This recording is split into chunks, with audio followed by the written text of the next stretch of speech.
Hi everyone, JJ here with The Art of Value. Welcome. Well, today we're going to look at a book called 100 to 1 in the Stock Market by Thomas Phelps. It's actually similar to a book called 100 Baggers by Chris Mayer, which I've covered here before. I'll link to both books in the description and a previous episode about 100 Baggers. But Chris actually based his book on Thomas Phelps's research, Thomas Phelps's book, and he updated it. So let's see what Thomas Phelps originally said about 100 Baggers getting 100x return in the stock market. Let's get into it. Thomas Phelps's book 100 to 1 in the stock market was written in 1972, and he was 70 years old when he finished it.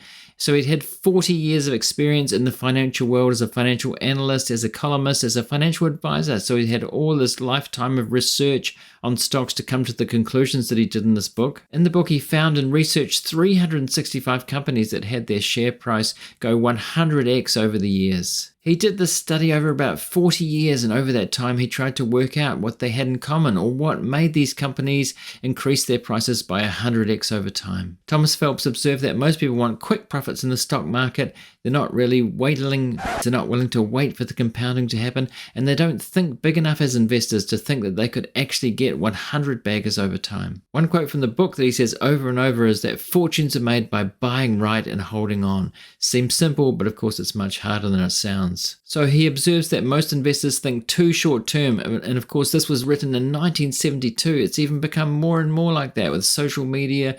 We can buy stocks and sell stocks at the click of a button, and people do that. So the holding period for stocks is getting shorter than it was back then. If he thought that back then, it's kind of getting ridiculous now, isn't it? With things like Robinhood and day trading. In the last sort of bubble we had, there was a lot of people just buying on a daily basis, trading in and out of the market rather than holding on for the long term. Phelps said that he thinks that most people think it's impossible to get 100x in stocks over time, to find those stocks, but finding 360 of them, he realized that it's difficult but not impossible. They're out there. Chris Mayer found this too when he updated Phelps' study. He found about the same number that did the same thing decades later in the next phase of history, about the same amount, so they're always out there. Phelps observed that you only really need one 100 bagger. If you invested $10,000 into 10 stocks and one of them became a 100 bagger, you'd still be a millionaire, even if the others didn't do very well at all. Phelps tells the story of an everyday person who built a massive fortune by buying right and holding on. There's that phrase again, buying right and holding on. And they looked for 4 things to do this over time. Phelps said the first thing they looked for was for the company to be small, to look for smaller companies to invest in because they have a much longer runway for growth than larger companies. It stands to reason. If you have a $1 trillion company, how big is that really going to grow? What's the runway for growth from there, as opposed to, say, a $1 billion company? To get to 100 billion from there is a lot easier than a $1 trillion company, or even a $50 company, a $50 billion company. Manish Pabrai has pointed this out too. He looks for companies under, say, $5 billion because most companies don't get to $50 billion. So 10x from there is difficult. So the smaller the better, but obviously it carries a little bit more risk. You've got to find good companies, but smaller is preferred. Smaller is better. The second thing he said was to look for relatively unknown companies. That's because popular companies often have future growth priced in. Everybody knows about them. They're crowded trades and people have piled in, and they're relatively expensive, and they can stay that way, especially if they're quality companies. And that's a problem for an investor. You want to look for unknown companies that haven't had their future growth priced in yet. The third thing he says to look for are companies with an innovative product or service that has a long runway for sales growth over time that's better than the competitors. A moat he's talking about here, a sustainable advantage, but he's talking about, say, a newer innovative product. Of course, the iPhone comes to mind here. When Apple brought that out, it was a huge winner, and they've really been growing from that ever since. The fourth thing he says to look for is a strong, progressive, research-minded management team to carry the company forward for a long time. Now, if you're getting value out of this episode so far, do think about subscribing if you're not already to get more of this kind of content in the future. And thanks to all you people who have subscribed already. So those are the main 4 attributes to look for, he says. Now, going back to this buying right and holding on concept that is really important, we can find these companies, we can buy them, but holding on is not so easy. And other investors have pointed this out. Manish Pabrai has pointed this out. To buy and hold for a long time. He used to not do that. He used to sell, but now he wants to hold to get these multi-baggers over a long time. He's read this book. He's mentioned it before. He's read 100 baggers. And Chuck Akra is the same. His three-legged stool, buying and holding for a long time, which he's done. He's got 2 100 baggers over time, which are American Tower and Berkshire Hathaway got 100 baggers out of those. And some of his other companies that they hold are doing very well too, on their way to 100 baggerdom over time, if not 10x or more. So it's important to buy right and hold on. He's correct about that, and it's very hard to do. There's a quote from the book that reinforces this. Phelps says, to make money in stocks, you have to have the vision to see them, the courage to buy them, and the patience to hold.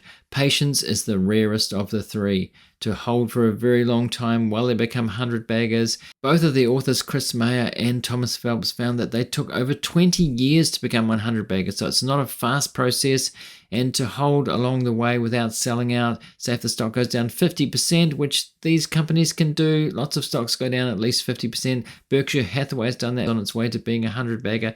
So to hold through thick and thin is really difficult for most investors. They'll sell in fear or even sell when it's doing well. Say I've made a 100, 200%, that's enough for me and I'm out, when they could have held and it could have gone on to be a 10x or a 100x over time. Phelps points out just how expensive it can be not to hold a potential 100 bagger, because he says if a stock is compounding at 20% a year, it takes 25 years for it to be a 100 bagger. And if you sell, say, at year 20, that's actually only $40 that you'll get back on your $1. And the last 5 years is the rest at $60. And Warren Buffett knows this. That's how he's become so wealthy. Or one of the reasons is that he has lived a long time and compounded a long time. He saw this very early in life. He said from when he was about 11 that he realized that if he compounded for a long time, he could be very wealthy. And that's exactly what he did. And of course, he's in his 90s now, like Charlie Munger is too. And so they've compounded their wealth for a very long time. They realize the compounding effect kicks in the longer that you do it. One thing he points out as part of the problem is that really good quality stocks that are compounding highly are usually quite expensive. But he says, and Chris Mayer says this too, it shouldn't matter so much if a stock has had a PE of 15 or 20 or even 25. If the company's growing that fast, it should be fine over time. If it's going to be a 100 bag over time, it just won't really matter when you look back on it and say, I should have bought that when it was PE 20 when I thought that was too expensive, because 10 years down the line, it just really won't matter that much. If it's a true 100 bagger, if it's on its way to that, it shouldn't matter so much that the PE is a little bit high. Phelps points out, and Charlie Munger has also pointed this out, that the returns of the stock will approach the returns of the underlying business, which makes a lot of sense over time. So as long as you're not paying ridiculously high PE, say 100 or whatever it is, if it's a fast growing business, a consistently growing business over time with high returns on capital employed, for instance, then it should be fine to pay up a little bit for that. If it's going to keep doing that, if it's going to sustain that over time, if it's not going to sustain that, if it's just going to be for a short time, then not really. But if it's going to do this over, say, 20 or 25 years, it's okay to pay up in the beginning or even along the way. So now, having said that, a low multiple is preferred. Thomas Phelps has said that, Chris Mayer said that, and of course Warren Buffett and Charlie Munger. When you look at what they actually buy, they're not paying up very much. They want both. They want growth at an affordable price. And this is what value investors look for. They really don't want to pay up for growth too much, just in case, for that margin of safety. If it's a wrong decision, because it can be a wrong decision, then don't want to be too expensive. Warren Buffett, don't lose money. His number one rule, and his number two rule, don't lose money.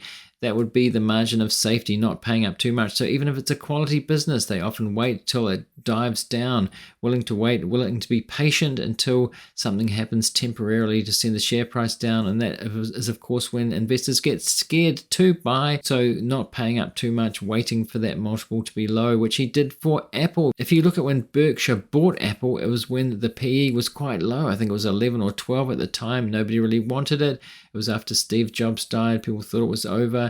But Buffett saw that it was a very good business and waited until the PE was down there, or took the opportunity, and of course has had ridiculously good returns since then. Phelps's main point, his main theme is we can buy these stocks, we can buy them at a fair multiple or a lower multiple with strong growth. If we're lucky enough to get them lower, that's great. But we have to hold on, which is what people don't do. So that's the main theme of the book. You have to buy right, find the quality businesses, whether smaller or a bit bigger, and hold on for the very long term, which is an incredibly difficult thing to do. It seems easy, but so many things will happen along the way to produce fear in an investor, to make them sell over time and look back and say, I wish I'd held that. A lot of people who bought Amazon early on failed to hold on because of the huge roller coaster ride that's been on. And that's one stock that Chris Mayer looked at as a 100-bagger in the book. Some of these stocks do drop 80 to 90% and 50% multiple times along the way. So it's really difficult to hold on. But